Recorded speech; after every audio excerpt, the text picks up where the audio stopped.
এখানে কামড় মেরেছে, এখানে এইভাবে মাথা একদম গালের ভিতর ঢুকিয়ে। তার পরিবার ফ্যামিলিটা সুন্দরভাবে চলতে পারে, আমরা সে আহ্বান বা সুদৃষ্টি সকলের প্রতি আমরা কামনা করছি। পরিবারের উপার্জনক্ষম ব্যক্তিকে হারিয়ে অসহায় দিন পার করছেন নিহত মোয়াল মনিরুজ্জামান বাচ্চুর স্ত্রী সাথী খাতুন। গত ১ এপ্রিল সাতক্ষীরা রেঞ্জের বুড়িগোয়ালিনী ফরেস্ট স্টেশন থেকে বৈধ পাস নিয়ে শ্যামনগরের ডুমুরিয়া গ্রামের মোয়াল মনিরুজ্জামান বাচ্চু ৬ সহকর্মী নিয়ে সুন্দরবনে মধু আহরণ করতে যায়। ২০ এপ্রিল ফুলখালী খাল থেকে নেমে গহীন বনে মৌচাক খুঁজতে যান মোয়াল মনিরুজ্জামান সহ তার সহকর্মীরা। দুপুরের দিকে বাচ্চুর উপর ঝাঁপিয়ে পড়ে আগে থেকে ওত পেতে থাকা একটি বাঘ।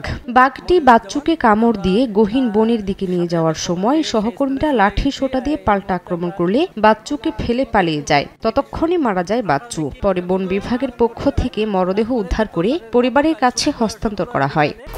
১, ২, ৩ ঢাকায় জমি জিতে নিন ১০০% ক্যাশব্যাক সহ ২০ কোটি টাকার পুরস্কার। আমার ছেলে তো ছোট, এই জন্য একটু লেখাপড়া শেখানোর কি আমার চলবো সেরকম তো কোনো পর্যায়ে নেই। লাভ বেশি ধরেছে, তা আমরা পিট করে সঙ্গে সঙ্গে বাড়িয়ে ছাড়িয়ে নিলাম।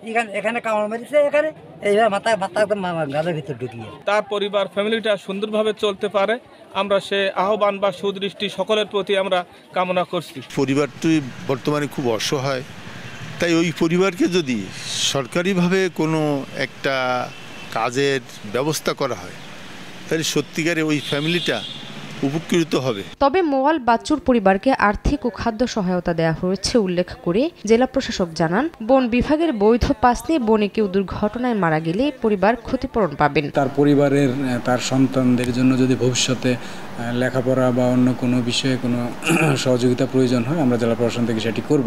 নিহত মোয়াল মনিরুজ্জামান বাচ্চুর ৩ সন্তান রয়েছে। সময় সংবাদ, সাতক্ষীরা।